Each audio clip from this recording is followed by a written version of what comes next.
نحمده ونصلي على رسوله الكريم اما بعد فاعوذ بالله من الشيطان الرجيم بسم الله الرحمن الرحيم رب اشرح لي صدري ويسر لي امري واحلل عقدة من لساني يفقهوا قولي. آیت نمبر 221. ولا تنكحوا المشركات، اور نہ تم نکاح کرو مشرک عورتوں سے، حتی یؤمنن، یہاں تک کہ وہ ایمان لے آئیں. نکاح کیا چیز ہے؟ نکاح دراصل ایک معاہدہ ہے جو ایک مرد اور ایک عورت کے درمیان اللہ اور بندوں کی گواہی کے ساتھ قرار پاتا ہے. نکاح کی درستگی کے لیے 4 چیزوں کا ہونا ضروری ہے جن کو ارکان نکاح بھی کہا جا سکتا ہے. نمبر 1 ولی، اس میں لڑکی کا باپ، وصی سب سے قریبی عزیز، یا لڑکی کے گھر والوں میں سے کوئی بھی صاحب الرائے یا پھر حاکم وقت شامل ہے. تو اس سے کیا پتہ چلتا ہے کہ لڑکی کی شادی کے وقت اس کے ساتھ کوئی ذمہ دار شخص ہونا چاہیے، جیسا کہ حدیث میں آتا ہے لا نکاح الا بولی، ولی کے بغیر نکاح نہیں. حضرت عمر رضی اللہ تعالی عنہ فرماتے ہیں لا تنکح المرأة الا باذن ولیها او ذی الرأی من اہلها او السلطان، عورت کا نکاح ولی کی اجازت کے بغیر نہ کیا جائے، یا اس کے خاندان میں سے سمجھدار انسان یا حاکم کی اجازت کے بغیر نہ کیا جائے. یعنی باپ اور بھائی نہیں تو پھر خاندان کا کوئی بھی سمجھدار اور مرد ہو سکتا ہے. اگر وہ بھی نہیں، بالکل ہی لاوارث لڑکی ہے، تو پھر سلطان یعنی حاکم وقت اس لڑکی کا ولی ہوگا. ولی کے لیے مرد ہونا شرط ہے، بالغ ہو، عاقل ہو، معاملہ فہم ہو، آزاد ہو. نکاح کی دوسری شرط گواہوں کی موجودگی، یعنی تنہائی میں چھپ کے نکاح نہیں ہو سکتا. قرآن پاک میں آتا ہے وَأَشْهِدُوا ذَوَيْ عَدْلٍ مِّنْكُمْ، اور اپنے میں سے 2 عادل مردوں کو گواہ بنا لو. تو اس سے پتہ چلتا ہے کہ 2 لوگ کم از کم ہونے چاہیے گواہوں میں سے. بہقی کی روایت میں آتا ہے نبی صلی اللہ علیہ وسلم نے فرمایا لا نکاح الا بولی وشاہدی عدل، ولی اور 2 عادل گواہوں کے بغیر نکاح نہیں ہے. یعنی گواہ بھی عادل ہوں. عادل سے مراد کیا ہے کہ کبیرہ گناہوں کے مرتکب نہ ہوں، حرام کام کرنے والے نہ ہوں. تیسری چیز، نکاح میں عقد نکاح کے الفاظ ہوتے ہیں جس کو ایجاب و قبول کہا جاتا ہے. اس کے لیے طریقہ کیا ہوتا ہے؟ ولی یہ کہتا ہے، یعنی مثلا لڑکی کا باپ یہ کہتا ہے کہ میں نے اپنی بیٹی کا نکاح تمہارے ساتھ کر دیا، یعنی جس لڑکے کے ساتھ وہ کر رہا ہے، اور لڑکے کو جواب میں کہنا ہوتا ہے کہ میں نے اسے قبول کر لیا. تو اس کو کیا بولتے ہیں؟ ایجاب و قبول. یعنی ایسا نہیں ہوگا کہ لڑکی یہ کہہ دے کسی لڑکے سے کہ میں اپنا نکاح تم سے کرتی ہوں اور وہ کہہ دے کہ میں نے قبول کر لیا. یہ نہیں ہو سکتا. پھر اسی طرح چوتھی چیز حق کے مہر ہے. یہ واجب اور فرض ہے. اللہ تعالیٰ کا فرمان ہے وَآتُوا النِّسَاءَ صَدُقَاتِهِنَّ نِحْلَةً، عورتوں کو ان کے مہر خوشی سے ادا کرو. نبی صلی اللہ علیہ وسلم نے فرمایا مہر کے لیے کچھ تلاش کرو، خواہ لوہے کی انگوٹھی ہی کیوں نہ ہو. یعنی کچھ نہ کچھ ضرور دینا ہوگا. پھر نکاح کی سنتیں کیا ہیں یا آداب کیا ہیں کہ اس میں خطبہ نکاح ہوتا ہے، مسنون خطبہ پڑھا جاتا ہے. پھر اسی طرح دعوت ولیمہ ہوتی ہے جو لڑکے کی طرف سے ہوتی ہے. حضرت عبد الرحمن بن عوف نے شادی کی تو نبی صلی اللہ علیہ وسلم نے فرمایا اولم ولو بشاۃ، ولیمہ کرو خواہ ایک بکری کے ذریعے. پھر اسی طرح نکاح کا اعلان دف اور غنا وغیرہ کے ذریعے. نبی صلی اللہ علیہ وسلم نے فرمایا حلال اور حرام نکاحوں کے درمیان دف بجانے اور شہرت دینے سے امتیاز ہوتا ہے. حلال نکاح جو ہے وہ کیسے ہوتا ہے؟ اس کا اعلان کیا جاتا ہے. اس لیے خفیہ نکاح جو ہے اس کی کوئی حیثیت نہیں اور یہ ممنوع ہے. جب نکاح ہو تو اس کو اناؤنس کرنا چاہیے، بتانا چاہیے.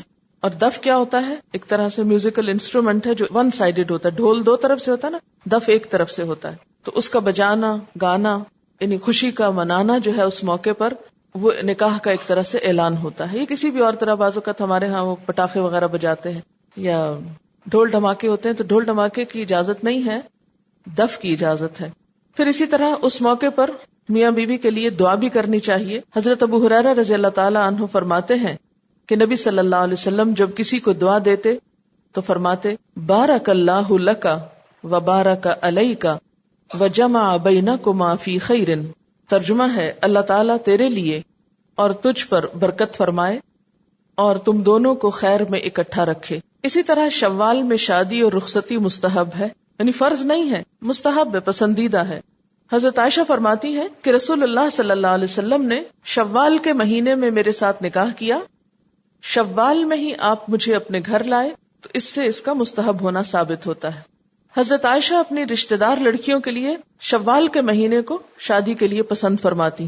اسلام میں کسی برات کا، کسی جہیز کا اور مہندی کا کوئی تصور نہیں. نکاح کے جو لوازمات تھے وہ میں نے آپ کے سامنے رکھ دیے. اب اس پس منظر میں ان آیات کو سمجھیے. وَلَا تَنْكِحُوا الْمُشْرِكَاتِ، تم مشرک عورتوں سے نکاح نہ کرو. یعنی مرد کے لیے ولی کا ہونا ضروری نہیں، وہ خود اکیلے بھی پروپوز کر سکتا ہے، لیکن شرط کیا ہے؟ مومن عورت ہو، مشرک نہ ہو. مشرک کس کو کہتے ہیں؟ بت پرست کو. حتیٰ یؤمنن، یہاں تک کہ وہ ایمان لے آئیں، مومن ہو جائیں تو پھر نکاح ہو سکتا ہے. پھر فرمایا وَلَأَمَةٌ مُؤْمِنَةٌ خَيْرٌ مِّن مُشْرِكَةٍ وَلَوْ أَعْجَبَتْكُمْ. امتن کا معنی ہے لونڈی، خواہ زر خرید ہو یا وراثت میں ملی ہو یا غنیمت میں ہاتھ لگی ہو. وَلَأَمَةٌ مُؤْمِنَةٌ خَيْرٌ مِّن مُشْرِكَةٍ وَلَوْ أَعْجَبَتْكُمْ. یہاں دو باتیں پتہ چلتی. ایک تو یہ بات پتہ چل رہی ہے کہ نکاح کے لیے ایمان ضروری ہے. دوسری بات یہ کہ دین کو ترجیح دینی چاہیے. حضرت ابو ہریرہ رضی اللہ تعالی عنہ سے روایت ہے کہ نبی صلی اللہ علیہ وسلم نے فرمایا عورت سے 4 باتوں کی وجہ سے نکاح کیا جاتا ہے: اس کے مالدار ہونے کی وجہ سے، اس کے حسن کی وجہ سے، اس کے حسب نسب کی وجہ سے، اس کے دین کی وجہ سے. ان میں سے جس نے دین کی وجہ سے نکاح کیا وہ کامیاب ہوا. اور خاک آلود ہو تیرے ہاتھ، یعنی اگر تو مال اور حسب اور حسن کے سبب نکاح کرے صرف اور دین کو چھوڑ دے تو آپ نے کیا فرمایا؟ تمہارے ہاتھ خاک آلود ہوں، یعنی ناپسند کیا اس بات کو. نبی صلی اللہ علیہ وسلم نے شادی کے موقع پر عورت کے چناؤ میں سب سے اہم چیز جو بیان فرمائی وہ اس کی نیکی اور تقوی ہے. فرمایا الدنیا کلھا متاع وخیر متاع الدنیا المرأۃ الصالحہ. دنیا ساری کی ساری متاع ہے اور دنیا کی بہترین متاع نیک عورت ہے. تو اس سے پتہ یہ چلتا ہے کہ مسلمانوں میں سے بھی شادی کے وقت اس عورت کا انتخاب کرنا چاہیے جو نیک ہو. کہاں یہ کہ انسان مشرک عورت سے شادی کر لے. اس سلسلے میں جو استثناء رکھا گیا وہ یہ کہ اہل کتاب عورت سے شادی کی جا سکتی ہے، یعنی یہودی عورت یا عیسائی عورت سے. ایسا نکاح قانوناً درست ہوگا، لیکن بعض روایات اس بات پر گواہ ہیں کہ یہ نکاح بھی کچھ پسندیدہ نہیں، کیونکہ پسندیدہ کیا ہے کہ دین کو نمبر 1 رکھو، باقی چیزیں سیکنڈری ہیں. اگر کوئی شخص کسی کرسچن یا جیو عورت سے بھی شادی کرتا ہے تو صرف قانونی رخصت ہے، پسندیدہ نہیں. اس کی وجہ یہ ہے کہ شادی جو ہے وہ صرف 2 افراد کی دوستی کا نام نہیں ہے، یا 2 افراد کے کچھ وقت اکٹھا رہنے کا نام نہیں ہے. وہ ایک خاندان کی بنیاد ہے، اس سے آگے نسلیں چلتی ہیں. اور اسلام میں کیا ہے کہ ہر مسلمان ماں باپ کی یہ ذمہ داری ہے کہ وہ اپنی بیوی بچوں کو آگ سے بچائے. محض ان کے کھانے پینے کا ہی انتظام نہ کرے بلکہ ان کی دین اور آخرت کی بھی فکر کرے، جیسا کہ قرآن پاک میں آتا ہے یا ایھا الذین آمنوا قوا انفسکم واہلیکم نارا. اے لوگو جو ایمان لائے ہو، بچاؤ اپنے آپ کو اور اپنے گھر والوں کو آگ سے. تو جب اہل و عیال کو آگ سے بچانا ہے تو اس کے لیے ضروری ہے کہ ان کی اچھی تربیت ہو، اور اچھی تربیت ایک نیک عورت ہی کر سکتی ہے، ایک مشرک عورت نہیں کر سکتی، یا پھر ایک نان مسلم یا اہل کتاب کی عورت بھی اس طرح نہیں کر سکتی. یہی وجہ ہے کہ ہم دیکھتے ہیں کہ حضرت عمر رضی اللہ تعالی عنہ نے جب دیکھا کہ عراق اور شام کے علاقوں میں مسلمان کتابیہ عورت سے شادی کرنے لگے ہیں، یعنی اہل کتاب عورت سے، تو آپ نے ایک آرڈیننس یا حکم کے ذریعے اس کو روک دیا، اس کو منع کر دیا، کیونکہ اس سے اندیشہ تھا کہ مسلمانوں کی آئندہ نسلیں کہیں اپنا دین نہ بدل بیٹھیں. وَلَا تُنْكِحُ الْمُشْرِكِينَ، اور نہ تم نکاح کر کے دو مشرک مردوں کو، حَتَّى يُؤْمِنُوا، یہاں تک کہ وہ ایمان لے آئیں. یہاں پر آپ غور کیجئے کہ جب مردوں کے لیے حکم آیا تو لفظ تھا تنکحو، جس کا معنی ہوتا ہے نکاح کرنا، اور جب عورتوں کے لیے حکم آیا تو کیا تھا ولا تنکحو، تو اس زبر اور پیش کی وجہ سے معنی میں فرق ہے. اور نہ نکاح کر کے دو، اس کا مطلب ہے کہ عورت خود نہیں نکاح کر سکتی، کسی اور کو ہی نکاح کر کے دینا ہے اس کو. حتی یؤمنو، یہاں تک کہ وہ ایمان لے آئیں، مسلمان ہو جائیں. ولعبد مؤمن خیر من مشرک ولو اعجبکم، ایک مومن غلام مشرک سے بہتر ہے اگرچہ وہ تمہیں بہت پسند ہو. کیونکہ عام طور پر شادی کے موقع پر پسند و ناپسند کو بہت اہمیت دی جاتی. بعض لوگ تو اسے زندگی موت کا مسئلہ بنا لیتے ہیں، حالانکہ پسند و ناپسند نکاح میں ایک فیکٹر تو ہو سکتا ہے، لیکن پورے خاندان کی بنیاد اور آئندہ نسلوں کے لیے صرف یہی ایک وجہ کافی نہیں ہو سکتی، اور نہ ہی یہ کوئی بہت بڑی پائیدار وجہ ہے. اس لیے کہ دل کی حالتیں تو بدلتی رہتی ہیں. آج کسی شخص سے آپ کو بہت محبت ہو سکتی، کل وہی شخص آپ کی نگاہوں سے اتر بھی سکتا ہے. اور اگر آپ نے باقی چیزیں نہ دیکھی، نہ اس کا دین دیکھا، نہ اس کا حسب نسب، نہ کاروبار، نہ کام، نہ اس کا اخلاق، نہ کردار دیکھا، تو پھر کیا ہوگا؟ آج اگر دل بدلا اور پسند ختم ہوئی تو پھر تو پوری عمارت دھڑام سے نیچے آ گرے گی، کیونکہ ایک دل ہی کا تو اعتبار نہیں، اس کے بدلتے تو کچھ دیر نہیں لگتی. کوئی بھی شخص یہ نہیں کہہ سکتا کہ آج تک جن جن چیزوں کو میں پسند کرتا تھا ابھی تک انہی کو کرتا اور آئندہ بھی کروں گا. آپ کی کتنی ہی سوچیں، کتنے ہی نظریات، کتنے ہی خیالات، کتنے ہی احساسات، کتنے ہی جذبات کتنی بار تبدیل ہو چکے. جب آپ بچے تھے آپ کی پسند کچھ اور تھی، بڑے ہوئے کچھ اور ہو گئی، اور یہ پسند کے معیار تو زندگی میں ساتھ ساتھ بدلتے رہتے ہیں. اس لیے اسلام میں اس بات کی کوئی گنجائش نہیں کہ ایک مرد اور عورت کا نکاح محض پسند کی بنیاد پر ہو، اور خاص طور پر لڑکی کے لیے کہ وہ ولی کی، خاندان کی پروٹیکشن چھوڑ کے، ان سب سے بائیکاٹ کر کے جنہوں نے اسے پیدا کیا، پالا پوسا، بڑا کیا، ان سب کو خیر باد کہہ کے وہ ایک نئے خاندان میں یا ایک نئے شخص کے ساتھ بغیر کسی سیکیورٹی کے زندگی بسر کرنے کا خود سے خود فیصلہ کر لے، یہ چیز اس کے لیے انتہائی خطرناک ہو سکتی ہے. تو یہاں پر کیا فرمایا جا رہا ہے؟ خواہ تم کو پسند ہی کیوں نہ ہو، لیکن ایمان کے معاملے میں کمپرومائز نہیں کیا جا سکتا، اس لیے کہ اس میں تمہارا بڑا نقصان ہے، تمہاری ہلاکت ہے. آج دنیا کے چند دن تو ہو سکتا ہے بہت خوشگوار گزر بھی جائیں، لیکن اگر تم اپنے ایمان سے ہاتھ دھو بیٹھے تو کیا بنے گا؟ اور پھر پسند و ناپسند کا، محبت کا معیار اسلام میں ظاہری شکل و صورت نہیں، کسی کی دولت اور مال نہیں، نسل نہیں، رنگ نہیں، آزادی اور غلامی نہیں، بلکہ ایمان اور عمل صالح ہے. محبت کا معیار کیا ہے؟ کسی سے بھی محبت کا معیار ایمان اور عمل صالح ہے، کیونکہ انسان اس کے دین پر ہوتا ہے جس سے وہ محبت کرتا ہے.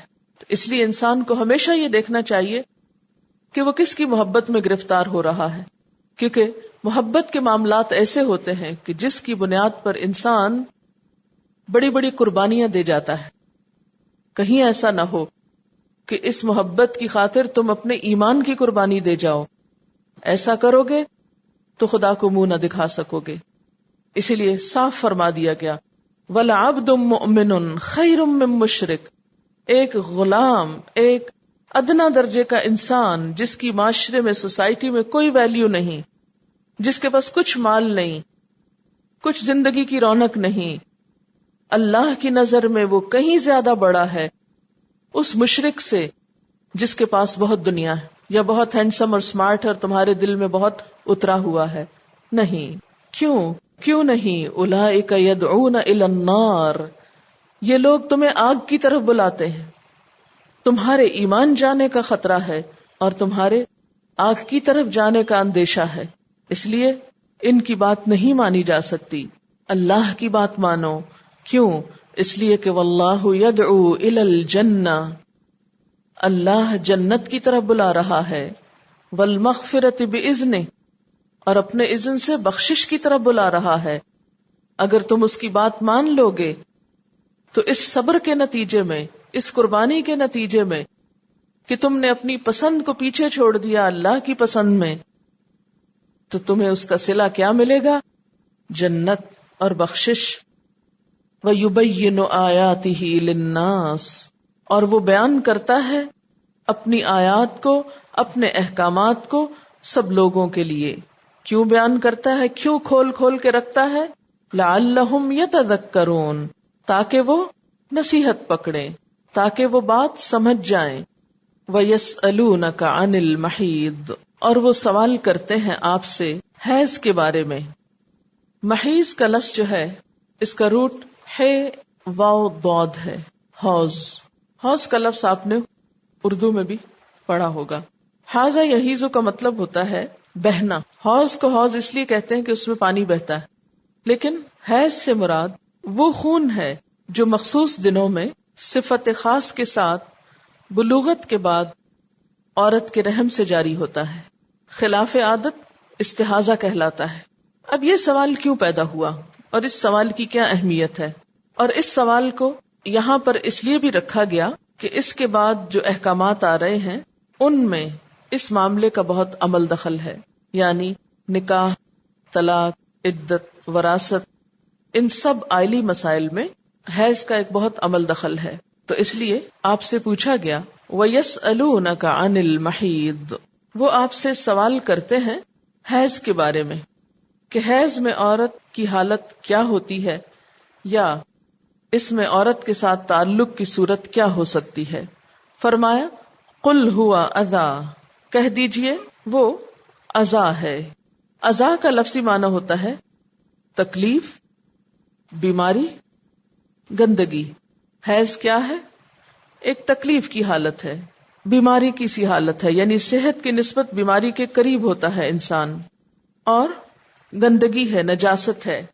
اس کو نجاست کہنا تو سمجھ میں آتا ہے، گندگی کہنا تو سمجھ میں آتا ہے، لیکن اگر اس سے مراد بیماری اور تکلیف لی جائے تو بھی آپ دیکھیں کہ ان دنوں میں عورت کے اندر جسمانی تبدیلیاں جو ہوتی ہیں ان کی وجہ سے بسا اوقات بہت چڑچڑا پن اور بلڈ لاس کی وجہ سے انسان کے اندر ایک ان ایزینس کی کیفیت، پھر اسی طرح ہارمونل چینجز کی وجہ سے بسا اوقات جسم کے کچھ حصوں میں اسٹفنس ہو جاتی ہے، پھر اسی طرح بسا اوقات موڈز بہت سوئنگ کرتے ہیں، یعنی اپ اینڈ ڈاؤن ہوتے ہیں، بے تحاشا غصہ یا ایک سستی اور کاہلی کی سی کیفیت۔ تو بنیادی طور پر کہنا یہ مقصود ہے کہ یہ کیفیت جب عورت پر گزرتی ہے تو اس کے ساتھ معاملہ مختلف کیا جائے گا بنسبت ان دنوں کے جب وہ اس کیفیت میں نہیں ہوتی، کیونکہ آگے طلاق دینے کی بات آ رہی ہے اور پھر عدت کی اور دیگر معاملات کی، تو اس لیے اس کو سمجھنا ضروری تھا۔ فَاعْتَزِلُوا النِّسَاءَ فِي الْمَحِيضِ، پس الگ رہو عورتوں سے حیض میں۔ الگ رہو سے مراد کیا ہے؟ عین زے لام عزل کا معنی ہوتا ہے الگ ہونا۔ مراد اس سے یہ ہے کہ بیوی کے ساتھ ان دنوں میں ہم بستری یا سیکشل انٹرکورس منع ہے۔ وَلَا تَقْرَبُوهُنَّ، اور ان کے قریب نہ جاؤ، حَتَّى يَطْهُرْنَ، یہاں تک کہ وہ پاک ہو جائیں، یعنی شوہر اور بیوی کا جسمانی تعلق اس وقت تک نہ ہو جب تک کہ عورت اس حالت سے باہر نہ آ جائے۔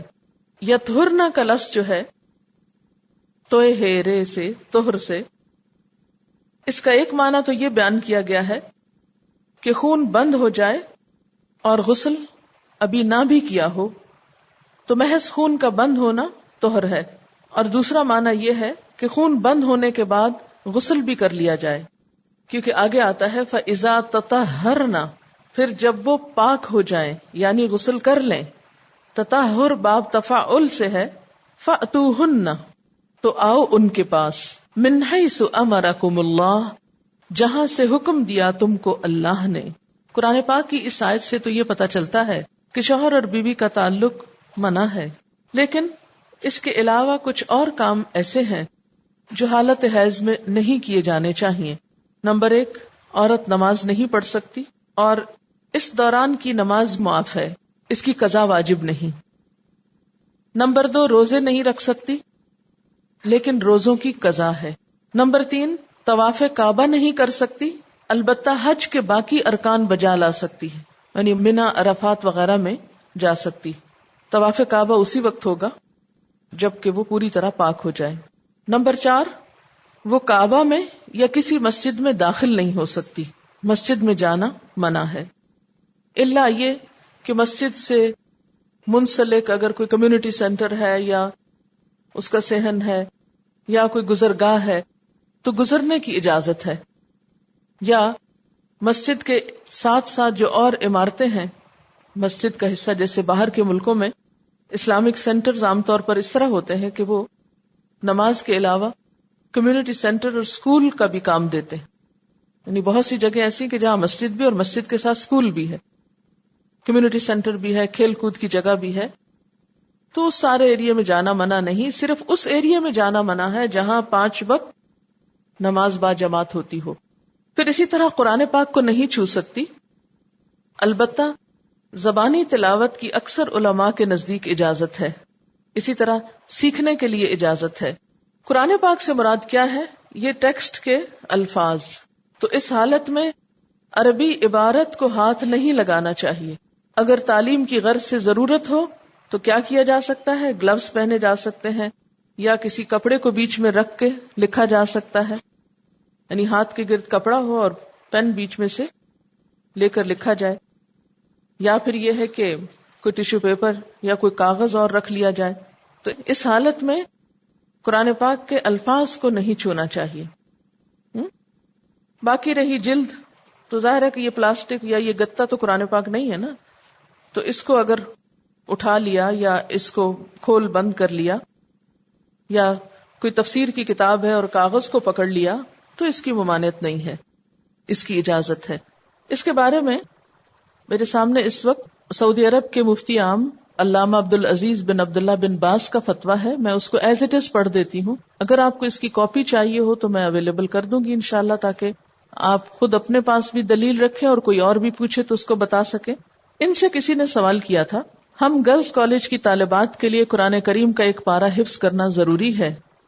کبھی کبھی امتحان کا وقت پیریڈز کے دنوں میں آ جاتا ہے، تو کیا یہ جائز ہے کہ قرآن کی سورت کاغذ پر لکھ کر یاد کی جائے؟ جواب: علماء کا صحیح قول یہ ہے کہ حیض اور نفاس والی عورت کے لیے بغیر مصحف چھوئے قرآن پڑھنا جائز ہے، یعنی مصحف کو چھوئے بغیر اس کو پڑھتے رہنا درست ہے، اس لیے کہ عدم جواز کی کوئی دلیل ثابت نہیں ہے. عدم جواز کا کیا مطلب ہے؟ کہ یہ جائز نہیں، اس کی کوئی دلیل نہیں ہے. دونوں قسم کی عورتیں کسی پاک کپڑے کے ذریعے قرآن کو پکڑ کر پڑھ سکتی ہیں. اس طرح کاغذ پر لکھ کر ضرورت کے وقت اس کی مدد سے بھی پڑھا جا سکتا ہے. البتہ جنبی قرآن نہیں پڑھے گا جب تک کہ غسل نہ کر لے، اس لیے کہ صحیح حدیث عدم جواز پر دلالت کرتی ہے. یعنی صحیح حدیث سے پتہ چلتا ہے کہ جنابت کی حالت میں قرآن کو نہیں پڑھنا چاہیے. حائضہ اور نفاس والی عورتوں کو جنبی پر قیاس نہیں کیا جا سکتا، اس لیے کہ ان کی مدت طویل ہوتی ہے، لیکن جنبی تو جنابت کے سبب سے فارغ ہوتے ہی فوراً غسل کر سکتا ہے.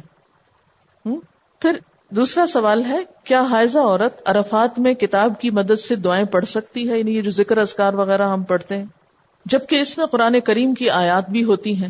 تو جواب ہے، حیض اور نفاس والی عورت مناسک حج سے متعلق لکھی گئی کتابوں میں موجود دعائیں پڑھ سکتی ہے، بلکہ صحیح قول کے مطابق قرآن بھی پڑھ سکتی ہے، اس لیے کہ اس کے بارے میں کوئی ایسا صحیح اور صریح نص موجود نہیں. یعنی کہیں قرآن میں یا حدیث میں منع نہیں کیا گیا کسی بھی صحیح حدیث کے مطابق جو حیض اور نفاس والی عورت کو قرآن پڑھنے سے روک رہا ہو. صرف جنبی کے بارے میں حضرت علی رضی اللہ تعالی عنہ کی روایت آتی ہے کہ حالت جنابت میں قرآن نہ پڑھے. حیض اور نفاس والی عورت کے بارے میں حضرت ابن عمر کی روایت آتی ہے کہ حائضہ اور جنبی قرآن کا کوئی حصہ نہ پڑھے، لیکن یہ ضعیف حدیث ہے کیونکہ اسے اسماعیل بن عیاش نے حجازی راویوں سے روایت کیا ہے، اور جب وہ حجازیوں سے روایت کرتے ہیں تو محدثین کے نزدیک ضعیف ہوتے ہیں. یعنی ایک حدیث جس سے یہ پتہ بھی چلتا ہے تو وہ حدیث صحیح نہیں ہے، ضعیف ہے، اور ضعیف حدیث کی وجہ سے آپ ایک اہم کام کو چھوڑ نہیں سکتے. لیکن وہ قرآن کو بغیر چھوئے زبانی پڑھے گی، البتہ جنبی جب تک غسل نہ کر لے اس کے لیے قرآن پڑھنا زبانی یا مصحف کی مدد سے جائز نہیں. اور ان دونوں کے درمیان فرق یہ ہے کہ جنبی کا وقت مختصر ہوتا ہے، اس لیے کہ مباشرت سے فراغت کے بعد فوراً ہی غسل کر سکتا ہے اور معاملہ اس کے اپنے اختیار میں ہے، جب چاہے غسل کر لے. اگر پانی کے استعمال سے عاجز ہے تو تیمم کر کے نماز اور قرآن پڑھ سکتا ہے. لیکن حیض اور نفاس والی عورت کا معاملہ اس کے اختیار میں نہیں بلکہ اللہ کے اختیار میں ہے، اور اس میں کئی دن لگ جاتے ہیں. نفاس کا معاملہ بھی ایسا ہی ہے. اس لیے ان دونوں کو قرآن پڑھنے کی اجازت دی گئی تاکہ بھول نہ جائیں اور قرآن اور قرات کی فضیلت اور احکام شریعت کو سیکھنے سے محروم نہ رہیں۔ معلوم ہوا کہ ان کے لیے ایسی کتابوں کا پڑھنا بدرجہ اولا جائز ہوگا جن میں قرآن و حدیث کی مخلوط دعائیں ہوتی ہیں، یعنی ملی جلی ہوتی ہیں۔ علماء کرام کے دونوں اقوال میں یہی صائب اور صحیح ہے، یعنی قول دونوں پائے جاتے ہیں، جبکہ درست بات یہی ہے کہ عورت پڑھ سکتی ہے، بس صرف یہ ہے کہ ڈائریکٹ ٹیکسٹ کو ٹچ نہ کرے بغیر وضو کے، یا اس کے ہاتھ پہ گلوز ہو یا کپڑا ہو یا کاغذ ہو۔ تو اس سے پتہ کیا چلا؟ دلیل کیا ہے کہ جس چیز کو بنیاد بنایا جاتا ہے وہ بنیاد ہی ضعیف ہے، تو ضعیف حدیث کی وجہ سے اتنے بڑے خیر سے انسان کو محروم نہیں رہنا چاہیے۔ مثلاً اگر ایک حافظہ لڑکی ہے تو آپ خود سوچیں کہ اگر ایک ہفتہ تک وہ قرآن چھوڑ دے، یا بچے کی پیدائش کے بعد 40 ڈیز تک وہ قرآن کو نہیں پڑھے، تو اس کو تو بھول جائے گا سب کچھ، تو ان کو تو اپنا پچھلا ورد کرنا پڑتا ہے، ذکر کرنا پڑتا ہے، تو قرآن کو بھلانا کتنا بڑا گناہ ہے۔ یاد رکھیے کہ مخصوص ایام کے علاوہ جو بلیڈنگ ہوتی ہے اس کو استحاضہ کہا جاتا ہے، اس کے احکام مختلف ہیں۔ اس میں عورت کو نماز بھی پڑھنا ہوتی ہے، روزہ بھی رکھنا ہوتا ہے، طواف بھی کر سکتی ہے، قرآن بھی پڑھ سکتی ہے، شوہر کے پاس بھی جا سکتی ہے۔ اس میں یہ پابندی نہیں، کیونکہ وہ ایک بیماری ہے جو حیض سے مختلف ہے، irregular بلیڈنگ مخصوص دنوں کے علاوہ۔ پھر فرمایا فَإِذَا تَطَهَّرْنَ، پھر جب وہ پاک ہو جائیں، یعنی غسل کر لیں، فَأْتُوهُنَّ مِنْ حَيْثُ أَمَرَكُمُ اللَّهُ، تو آؤ ان کے پاس جہاں سے اللہ نے تم کو حکم دیا، یعنی فطری طریقے پر، فرج سے، کیونکہ حالت حیض میں اسی وجہ سے تو روکا گیا تھا۔ اس کے علاوہ کسی اور طریقے سے عورت کے ساتھ تعلق قائم کرنا ناجائز ہے۔ اگر جائز ہوتا تو پھر حالت حیض میں روکنے کی ضرورت ہی نہیں تھی، کیونکہ نبی صلی اللہ علیہ وسلم نے اس شخص پر لعنت کی ہے جو قوم لوط جیسا عمل کرے، یعنی اپنی بیوی کی دبر سے جائے اس کے پاس۔ اسی میں پھر اورل سیکس کی ممانعت بھی آتی ہے۔ یہ سب غیر فطری طریقے ہیں۔ سورۃ المؤمنون میں فرمایا گیا فَمَنِ ابْتَغَىٰ وَرَاءَ ذَلِكَ فَأُولَٰئِكَ هُمُ الْعَادُونَ، جو اس کے علاوہ کچھ اور چاہے گا یہی لوگ حد سے بڑھنے والے ہیں، زیادتی کرنے والے ہیں۔ مجھے معلوم ہے یہ باتیں بہت حیا کی ہیں، لیکن دین کے معاملے میں ایسا حیا جو انسان کو صحیح بات ہی نہ بتا سکے وہ درست نہیں۔ لا حیا فی الدین۔ اور خواتین کو اگر خواتین نہیں سکھائیں گی تو کون سکھائے گا؟ تو بہت سی خواتین شرم کے مارے نہ کسی سے پوچھتی ہیں، نہ جانتی ہیں، اور غلط چیزوں کا ارتکاب کرتی رہتی ہیں۔ اس لیے یہ مناسب موقع ہے کہ بات واضح کر دی جائے۔ یعنی یہاں سوال یہ تھا کہ حالت حیض میں کیوں روکا گیا؟ اگر اورل سیکس جائز ہوتی تو حالت حیض میں بھی اورل سیکس سے تو کوئی فرق نہیں پڑتا۔ فَإِذَا تَطَهَّرْنَ فَأْتُوهُنَّ مِنْ حَيْثُ أَمَرَكُمُ اللَّهُ، امرکم اللہ جو حکم دیا اللہ نے، یعنی فطری حکم۔ کہیں لکھا ہوا یہ حکم تو نہیں ہے لفظوں میں، لیکن فطری حکم ہے۔ یہ بالکل ایسا ہی ہے جیسے مثلاً کھانے کے لیے آپ نوالا کہاں ڈالتے ہیں؟ ناک میں یا کان میں؟ منہ میں ڈالتے ہیں نا۔ تو کہاں لکھا ہوا کہ منہ میں کھانا ڈالو؟ کہیں نہیں لکھا ہوا نا۔ تو اسی طرح یہ حکم کہیں لفظوں میں نہیں لکھا ہوا، مگر فطری حکم ہے، اس لیے کہ اس کے علاوہ کوئی اور طریقہ اختیار کرنا خلاف فطرت ہے۔ ان اللہ، بے شک اللہ تعالی، یحب التوابین، محبت رکھتا ہے توبہ کرنے والوں سے۔ یہ کیوں کہا گیا؟ توبہ کی یہاں کہاں بات آ گئی اور کیوں آ گئی؟ کہ اگر اس حکم کے جاننے سے پہلے کوئی شخص غلط کام کرتا رہا ہے، غیر فطری طریقے اختیار کرتا رہا ہے، تو اب وہ کیا کرے؟ توبہ کرے، اس سے باز آ جائے۔ اور توبہ کی شرائط کیا ہے؟ جو کیا ہے اس پر ندامت ہو اور حال میں چھوڑ دے، اور آئندہ کے لیے وعدہ کرے کہ ایسا کبھی نہیں ہوگا۔ وَيُحِبُّ الْمُتَطَهِّرِينَ، اور محبت رکھتا ہے پاک رہنے والوں سے، پاکیزگی اختیار کرنے والوں سے۔ اللہ تعالیٰ کو ایسے لوگ پسند نہیں کہ جو غیر فطری طریقے اختیار کریں یا ایسی حالت میں عورت کے پاس جائیں۔ وآخر دعوانا ان الحمد للہ رب العالمین۔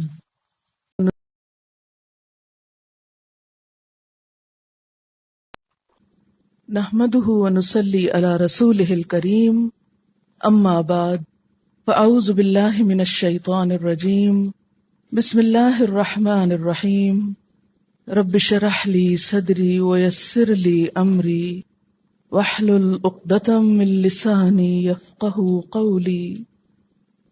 نساؤکم حرث لکم، تمہاری عورتیں تمہارے لیے کھیت ہیں. کھیت زمین، عورت کو یہاں کھیتی سے تشبیہ دی گئی. کھیت جو ہے ایک نہایت قیمتی اور پسندیدہ چیز ہوتی. جن لوگوں کی زمینیں ہیں یا جو زمیندار ہیں ان سے پوچھئے کہ زمین کی کیا قدر و قیمت ہے، اور اس بات میں وہ کس قدر فخر اور خوشی محسوس کرتے ہیں کہ وہ زمیندار ہیں. یعنی زمیندار ہونا ایک قابل فخر بات سمجھی جاتی ہے.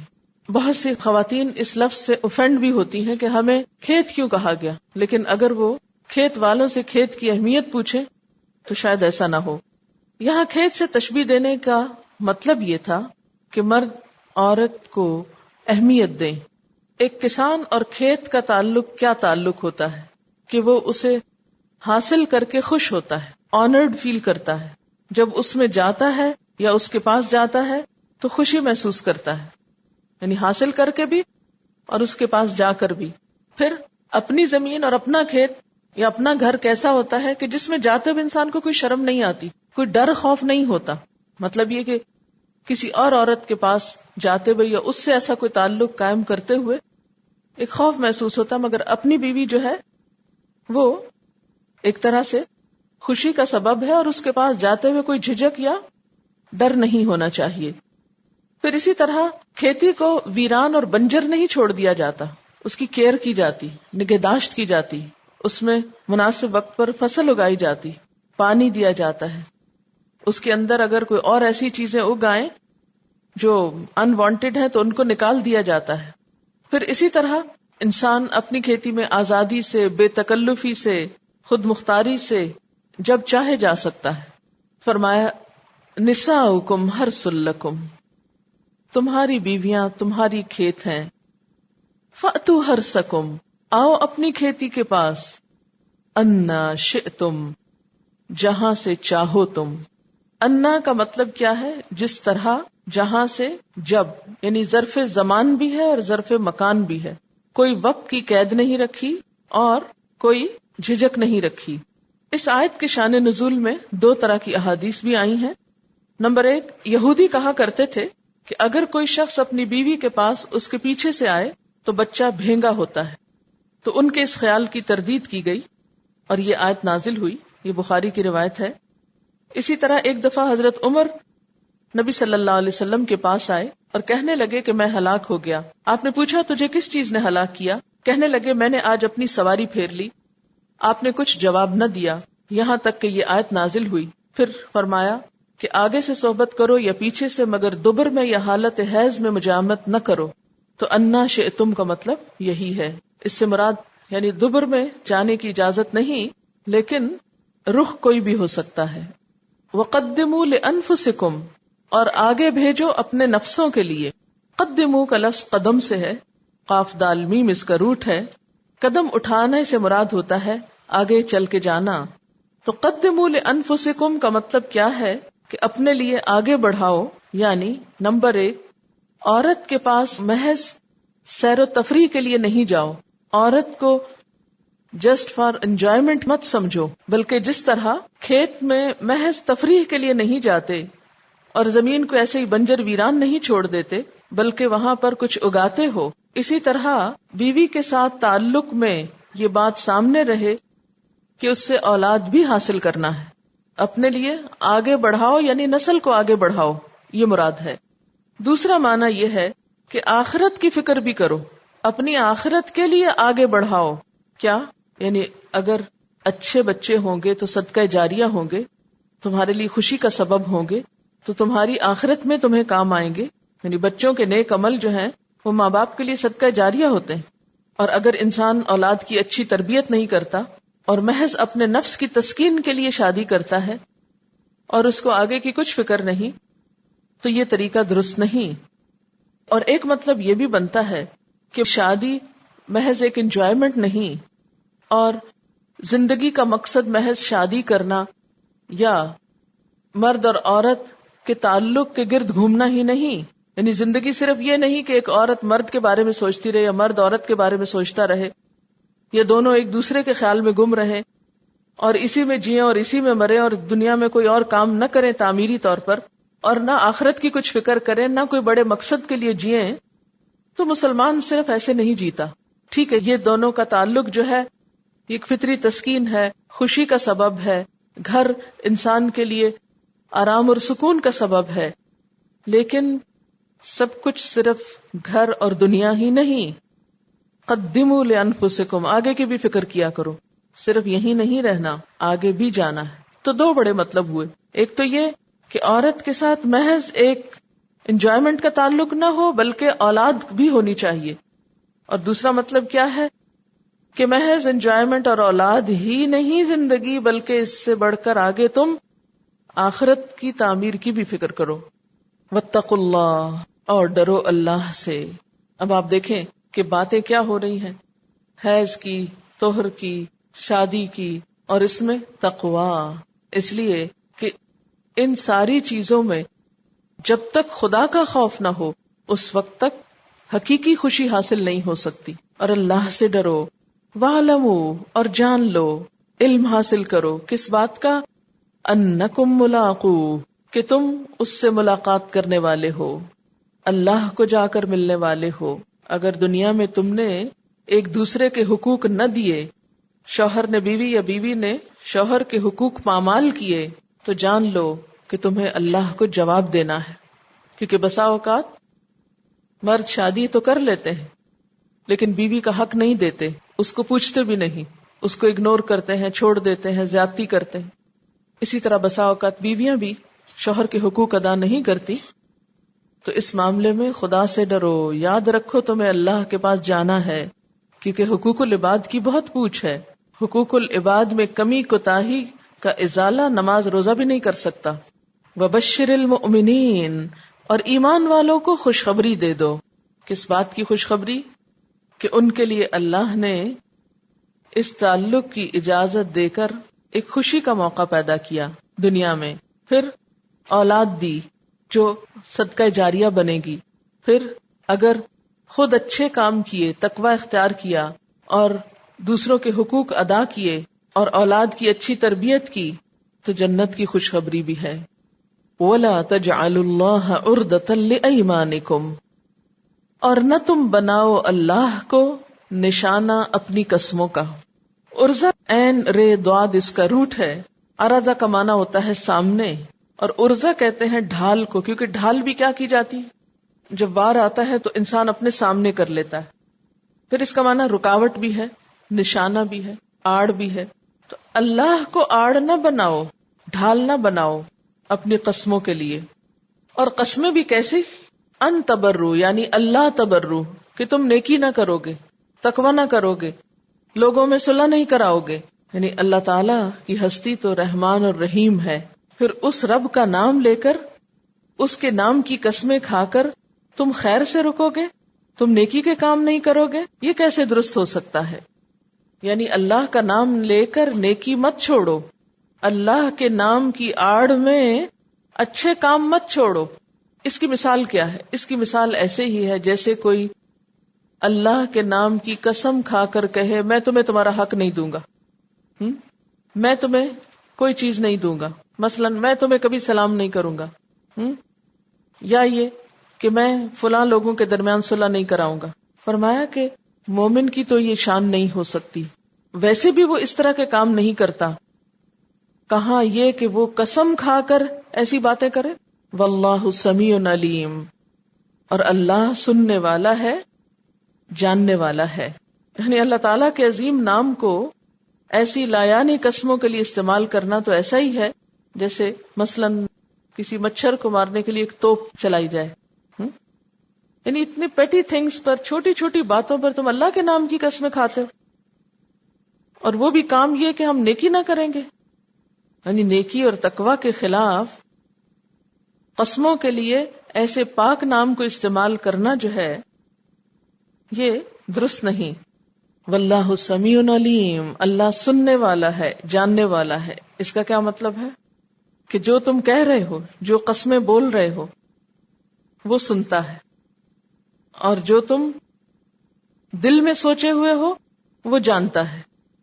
یہ جو یہاں ایکسپریشن ہے نا ان تبرو، تو عربی زبان میں بعض حالات میں ان سے پہلے مضاف یا حرف لا کو حذف کر دیتے ہیں اور اس کو سیاق و سباق سے سمجھتے ہیں.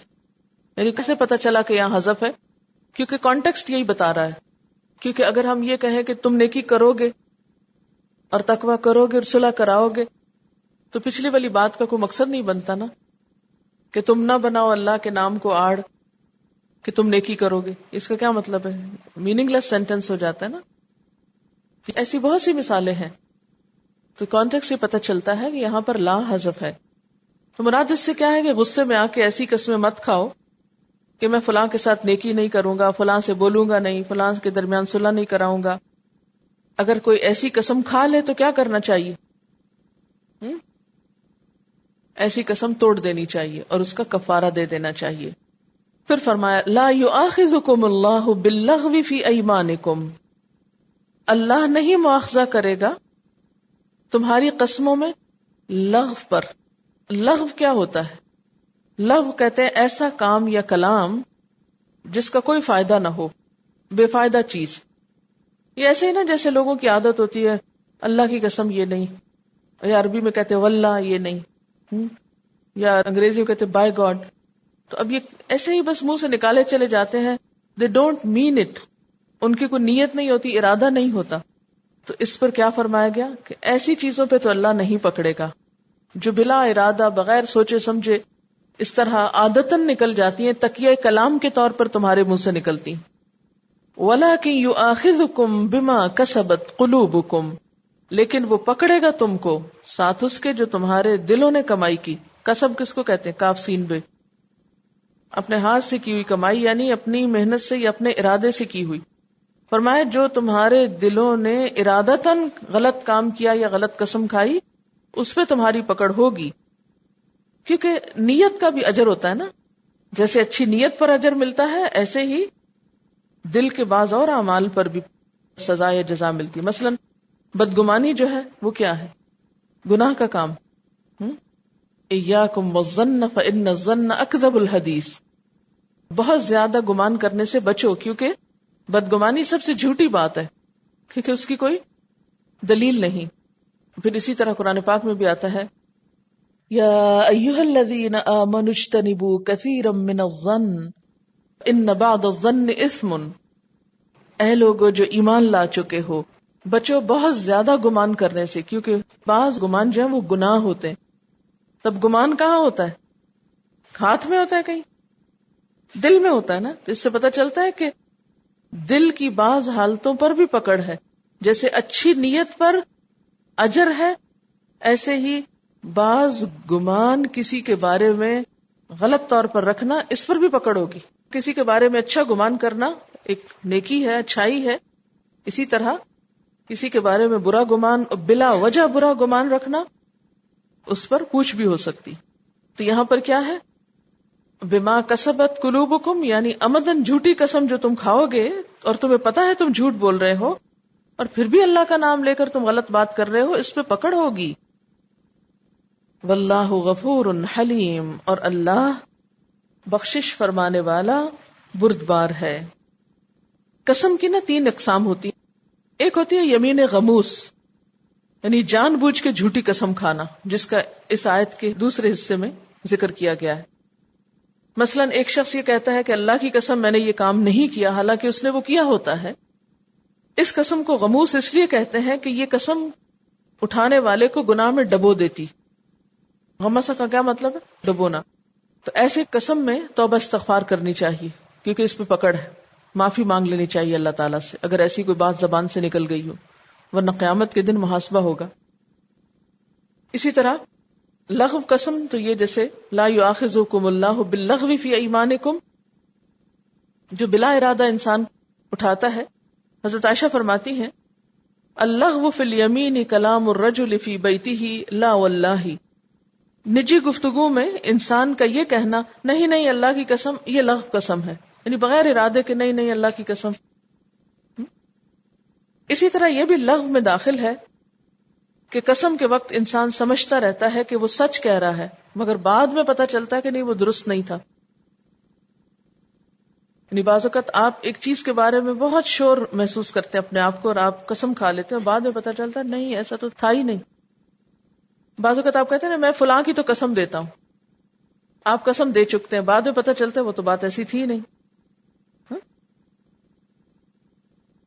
تو لغو قسم جو ہے اس پر پکڑ تو نہیں، یعنی یہ گناہ میں شامل تو نہیں، لیکن لغو باتوں سے پرہیز کرنا بھی مومن ہی کا کام ہے.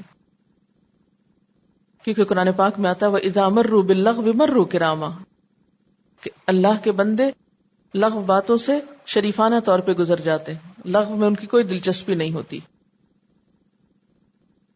پھر قسم کی ایک اور قسم ہے جس کا آگے انشاءاللہ 7ویں پارے میں ذکر ہوگا، کہ پکی قسم جب کوئی کھا بیٹھتا ہے اور پھر توڑتا ہے تو اس پر اس کو کفارہ دینا ہوتا ہے. قسم کا کفارہ کیا ہے؟ 10 مسکین کو کھانا کھلانا، یا کپڑا پہنانا، یا ایک غلام آزاد کرنا، اور اگر یہ سب کچھ نہ ہو سکے تو 3 دن کے لگاتار روزے رکھنا کنزیکٹیولی. اب جب قسموں کی بات ہو رہی ہے تو ایک خاص قسم کی قسم کا ذکر ہو رہا ہے جو خاندانی زندگی سے متعلق ہے، جو کہ پیچھے شوہر اور بیوی کے تعلقات کی بات ہو رہی تھی، اب اسی ضمن میں قسم کی بات ہے. ایسا ہے کہ اگلا ٹاپک شروع کرنے سے پہلے، کیونکہ آگے طلاق کی بات آ رہی ہے، تو طلاق دینے کا صحیح طریقہ کیا ہے اور اس میں کیا ٹرمز اینڈ کنڈیشنز ہوتی ہیں، وہ تھوڑا سا آپ کو بتاتے ہیں. پھر اس کے بعد آپ کو اگلی آیات سمجھاؤں گی تاکہ بہتر سمجھ میں آئے. تو لام قاف کا مطلب ہوتا ہے آزاد کرنا، اور عقدۃ النکاح، عقدہ کہتے ہیں گرہ لگانے کو. نکاح میں کیا ہوتا ہے؟ 2 لوگوں میں ایک کانٹریکٹ ہوتا ہے، گرہ لگتی ہے. اور طلاق کیا ہوتا ہے؟ اس گرہ کے کھلنے کا نام ہے. تو اس گرہ کو کیسے کھولا جاتا ہے؟ اس کا طریقہ یہ ہے، پہلی طلاق رجی. رجی کا مطلب ہوتا ہے جس میں رجوع ہو سکتا ہے. مثلا ایک شوہر اگر یہ چاہتا ہے کہ اپنی بیوی کو طلاق دے تو اسے کیا کرنا ہوگا؟ یہ بولنا ہوگا کہ میں تجھ کو طلاق دیتا ہوں. ٹھیک؟ اور یہ کب کر سکتا ہے؟ جب بیوی طہر کی حالت میں ہو، حیض کی حالت میں نہ ہو. اس کے بعد کیا ہوتا ہے کہ 3 مہینے تک یا 3 حیض تک عورت کی عدت ہوتی. عدت کا کیا معنی ہوتا ہے لفظی؟ عدت کا لفظ نکلا ہے عین دال دال، عدد سے گننا، یعنی گنی ہوئی وہ مدت جس میں عورت انتظار کرتی ہے کہ آیا شوہر رجوع کرتا ہے کہ نہیں. رجوع کا کیا معنی ہوتا ہے؟ یعنی اپنے لفظ واپس لیتا ہے یا نہیں، یا طلاق کو ختم کرتا ہے یا نہیں. پھر کیا ہوگا؟ پیریڈز آئیں گے عورت کو، پھر دوبارہ وہ پاک ہوگی، پھر پیریڈز آئیں گے، پھر پاک ہوگی، پھر پیریڈز آئیں گے، پھر پاک ہوگی. تو اس طرح ثلاثت قروء آتا ہے قرآن پاک میں کہ 3 دفعہ پیریڈز آنے چاہیے. اس کے بعد گویا 3 مہینے ہیں یہ. ان 3 مہینوں میں شوہر اگر یہ کہے کہ مجھ سے غلطی ہوئی، میں واپس لیتا ہوں اپنی بیوی کو، تو وہ کیا کر لے گا؟ رجوع کر لے گا. اس دوران عورت شوہر کے گھر میں رہے گی. ٹھیک ہے. نمبر 2، شوہر کے لیے زینت کا اہتمام کرے گی. نمبر 3، دوران عدت کوئی شخص نکاح کا پیغام نہیں بھیج سکتا. یعنی یہ عورت ابھی تک اگرچہ طلاق ہوئی ہے لیکن ایک انتظار کے وقت میں ہے کہ آیا اس کا شوہر اس کو واپس بلاتا ہے یا نہیں. ابھی یہ شوہر کے گھر میں ہی رہے گی. اسلام میں اس کی کوئی اجازت نہیں کہ طلاق کا لفظ بول کے اس کو کک آؤٹ کر دو. ہو سکتا ہے وقتی طور پر کسی بات پہ بہت غصہ آ گیا ہو اور آپس میں ناراضگی ہو گئی اور غصے میں شوہر نے کہہ دیا ہو، اگرچہ غصے میں بھی کہیں لیکن طلاق ہو جاتی، کیونکہ محبت میں کوئی بھی طلاق نہیں کہتا. اب اس کے بعد آپ دیکھیے کہ اگر وہ رجوع نہیں کرتا، ٹھیک ہے، اور تیسرا حیض ختم ہو جاتا ہے، پھر طہر شروع ہو جاتا ہے، تو رجوع کا حق ختم ہو جاتا ہے، عدت بھی ختم ہو جاتی ہے، رجوع بھی ختم ہو جاتا ہے. ٹھیک ہے. اب عورت کیا ہوئی؟ آزاد ہو گئی. عورت کو شوہر کا گھر چھوڑنا ہوگا. عورت نکاح کے لیے آزاد ہے، یعنی اب کوئی اور اسے پیغام بھیج کے اس سے نکاح کر سکتا ہے. سابقہ شوہر یا کوئی بھی نکاح کا پیغام دے سکتا ہے. اور بہتر صورت کیا ہے کہ سابقہ شوہر سے دوبارہ نکاح ہو جائے، یعنی ابھی نکاح پھر ہو سکتا ہے. ٹھیک ہے. ایک طلاق کے بعد عدت گزر جائے تو کیا ہو سکتا ہے؟ دوبارہ نکاح ہو سکتا. اب ایک دفعہ ایسا ہوا عورت کو طلاق ہوئی، پھر شوہر نے کیا کہ رجوع کر لیا. اب دوبارہ اس نے پھر یہی کچھ کیا، تو دوسری طلاق کا بھی سارا معاملہ ایسا ہی چلے گا. طہر کی حالت میں طلاق ہوگی، پھر حیض آئے گا، پھر طہر، پھر حیض، پھر طہر، پھر حیض. بس مدت ختم. رجوع کرنا ہے تو کر لے، نہیں کرنا تو عدت ختم ہو جائے گی، رجوع کا حق بھی ختم ہو جائے گا. اس میں بھی عورت شوہر کے گھر میں ہی رہے گی. اور اگر دوسری طلاق کے بعد وہ رجوع نہیں کرتا تو عورت آزاد ہے، اس گھر سے چلی جائے گی، کسی اور سے نکاح کر سکتی ہے، کوئی بھی اس کو نکاح کا پیغام اب دے سکتا ہے. ٹھیک ہے. اب اگر 2 چانسز ایسے ہو چکے اور تیسری مرتبہ اس نے پھر یہی کر دیا، پھر طلاق بول دی، تو اب کیا ہوگا؟ تیسری طلاق جو ہوتی ہے رجی نہیں ہوتی، بائنا ہوتی. بائنا بین سے، بین کا کیا مطلب؟ جدائی. اب الگ ہو جائیں گے، اب کوئی رجوع کا حق نہیں. حالت طہر میں طلاق ہوگی. اس کا یہ مطلب نہیں کہ حالت حیض میں طلاق نہیں ہو سکتی، لیکن مستحب صورت یہی ہے کہ حیض میں نہ دی جائے، کیونکہ ابھی نا عذاب و اذیت کی کیفیت ہوتی، بیماری کی کیفیت ہوتی. لہذا طہر میں ہی طلاق ہوگی، اور حیض میں بھی ہو سکتی ہے. بہرحال پھر کیا ہوگا؟ پھر اسی طرح 3 مہینے کی مدت ہوگی. اب رجوع نہیں کر سکتا شوہر. ٹھیک ہے. اب کیا کرنا ہوگا؟ اس عدت میں عورت شوہر کا گھر چھوڑ دے گی.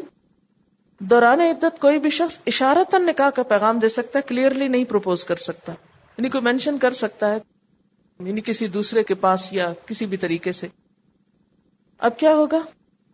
عورت نکاح کے لیے آزاد ہے، سابقہ شوہر سے نکاح کا حق نہیں رہا، اب نہیں دوبارہ اس سے نکاح ہو سکتا. پہلی اور دوسری طلاق کے بعد پہلے ہی شوہر سے نکاح ہو سکتا ہے، لیکن 3 دفعہ طلاق دینے کے بعد دوبارہ اب نکاح اس سے نہیں ہو سکتا. ہاں، سابقہ شوہر سے حلالہ کے بعد نکاح ہو سکتا ہے، لیکن حلالہ کے بارے میں حدیث بہت سخت ہے. حلالہ کی نیت سے نکاح کرنا یا کروانا ناجائز ہے، اور نبی صلی اللہ علیہ وسلم نے اس شخص پر لعنت کی ہے جو حلالہ کرے یا کرائے. طلاق کیسے دی جاتی ہے؟ مثلا اب میں مثال سے سمجھاؤں گی. ایک شخص نے ایک عورت کو محرم کے مہینے میں طلاق دی. ٹھیک ہے، حالت طہر میں. اب کیا ہوا؟ اب اس کو پیریڈز ہوئے. اب 1 مہینہ گزرا، محرم، پھر سفر، پھر ربیع الاول گزر گیا. ٹھیک ہے. اب کیا ہوگا کہ ربیع الثانی کی بگننگ میں کیا ہوگا؟ جب اس کو پیریڈ شروع ہوں گے تو کیا ہوگا کہ اب اس کی مدت ختم ہو رہی ہے. اس میں تھوڑا سا اختلاف ہے فقہاء میں. بعض کہتے ہیں کہ پیریڈ شروع ہوتے ہی 3 مہینے پورے ہو جائیں گے، بعض کہتے ہیں کہ نہیں، پیریڈز ختم ہونے کے دن بھی کاؤنٹ کیے جائیں گے، اور جب پاک ہوگی تو پھر اس کے بعد اس کی مدت ختم ہوگی. یہ تھوڑا سا فرق ہے، کیونکہ بعض قروء سے مراد حیض لیتے ہیں، بعض اس سے مراد طہر لیتے ہیں. اب آپ دیکھیں کہ اگر کسی نے 1 طلاق کہی ہے اور 3 مہینے کے اندر، یعنی تیسری دفعہ پیریڈ شروع ہونے تک اگر وہ رجوع کر لیتا ہے تو دوبارہ نکاح کی ضرورت نہیں ہوتی. اگر رجوع نہیں کرتا، سال بعد پھر خیال آتا ہے کہ بچے رل رہے ہیں یا کچھ اور مسئلہ ہے، دوبارہ نکاح کر سکتا ہے. پھر اسی طرح دوسری مرتبہ بھی اگر اس نے رجوع کر لیا تو ٹھیک، اگر رجوع نہیں کیا تو نکاح ہو سکتا ہے. لیکن تیسری مرتبہ نہ رجوع ہو سکتا ہے نہ نکاح ہو سکتا ہے. سمجھ گئے اس بات کو؟ چلیے اب ہم دیکھتے ہیں یہاں پر ان آیات کا مطلب کیا ہے. للذین یؤلون من نسائہم تربص 4 اشہر. جو لوگ اپنی عورتوں سے تعلق نہ رکھنے کی قسم کھا بیٹھتے ہیں ان کے لیے 4 مہینے کی مہلت ہے. یہاں پر ایک لفظ استعمال ہوا یؤلون. الا یألو ایلا باب افعال سے. اس کا لغوی معنی ہے کسی امر میں کمی اور کوتاہی کرنا، کسی کام میں کمی کوتاہی کرنا. اسی طرح الہ کا معنی ہوتا ہے کسی چیز کے ترک کی یا کسی چیز کو چھوڑنے کی قسم کھا لینا. یہ عرب جاہلیت کی ایک اصطلاح ہے جس کا مطلب ہے بیوی سے تعلق نہ رکھنے کی قسم کھانا. اور تعلق نہ رکھنے سے مراد ازدواجی تعلق ہے. ان لوگوں کے لیے جو یہ قسم کھا لیتے ہیں کہ میں اپنی بیوی سے آج کے بعد کوئی تعلق نہیں رکھوں گا، ان کو وارننگ دی گئی کہ اس تعلق نہ رکھنے کی لمٹ کتنی ہے؟ تربص 4 اشہر، 4 مہینے انتظار. 4 مہینے. تربص رے بے صاد، کسی معاملے کے پورا ہونے کا انتظار کرنا، معینہ مدت کا انتظار، مقررہ مدت کا انتظار. یعنی 4 مہینے پورے ہونے تک انتظار کرنا ہوگا. کس کو؟ بیوی کو. یعنی جو شخص اللہ کی قسم کھا کر یہ کہے کہ میں اپنی عورت کے ساتھ اتنی مدت تک جسمانی تعلق نہیں رکھوں گا، جبکہ وہ مدت 4 مہینے سے زیادہ ہو، تو کیا حکم ہے؟ بس 4 مہینے تک عورت انتظار کرے گی. ایسا کیوں کیا گیا؟ اس لیے کہ اگر یہ ان لمیٹڈ پیریڈ ہو تو عورت کے لیے بہت نقصان ہے. حدیث میں آتا ہے نا کہ لا ضرر ولا ضرار، نہ کسی کو نقصان دو اور نہ نقصان اٹھاؤ. اگر 4 مہینے گزر جائیں اور ان 4 مہینوں میں شوہر کوئی جسمانی تعلق نہ رکھے تو عورت پھر کیا کرے گی؟ حاکم وقت کے پاس جائے گی اور طلاق لے لے گی. اور خاوند یا تو رجوع کر لے گا 4 مہینے کے اندر اندر یا پھر چھوڑ دے گا. فَإِن فَاءُوا، پھر اگر وہ رجوع کر لیں، فاؤ کا لفظ فے سے ہے. فے یہ حمزہ اس کا روٹ ہے. بری حالت سے اچھی حالت کی طرف لوٹنا. فا الظل سائے کے لوٹنے کے لیے استعمال ہوتا ہے. فے ان وہ سایہ جو زوال کے بعد لوٹے. ایک ہوتا ہے نا صبح کے وقت سایہ درختوں کا بنتا ہے، اور ایک کیا ہوتا ہے سورج کے زوال کے بعد جو سایہ ہوتا ہے اس کو فے کہتے ہیں. لیکن یہاں پر سایہ کا لوٹنا نہیں ہے، شوہر اور بیوی کا واپس جھکنا ہے. سایہ بھی ایسے گرتا ہے نا، تو اسی طرح رجوع کرنا کیا ہے کہ اپنی ضد ختم کر کے واپس لوٹ آنا. فَإِنَّ اللَّهَ غَفُورٌ الرحیم، تو بے شک اللہ تعالیٰ غفور الرحیم ہے، وہ انسانوں کی کمزوریاں سمجھتا ہے کہ انسان ایک دوسرے پر ناراض ہوتے ہیں، غصہ کرتے ہیں، اپنی اس عادت سے مجبور ہیں، ان کو معاف کر دیا جائے. وآخر دعوانا ان الحمد للہ رب العالمین. سبحانک اللہم وبحمدک نشہد ان لا الہ الا انت نستغفرک ونتوب الیک.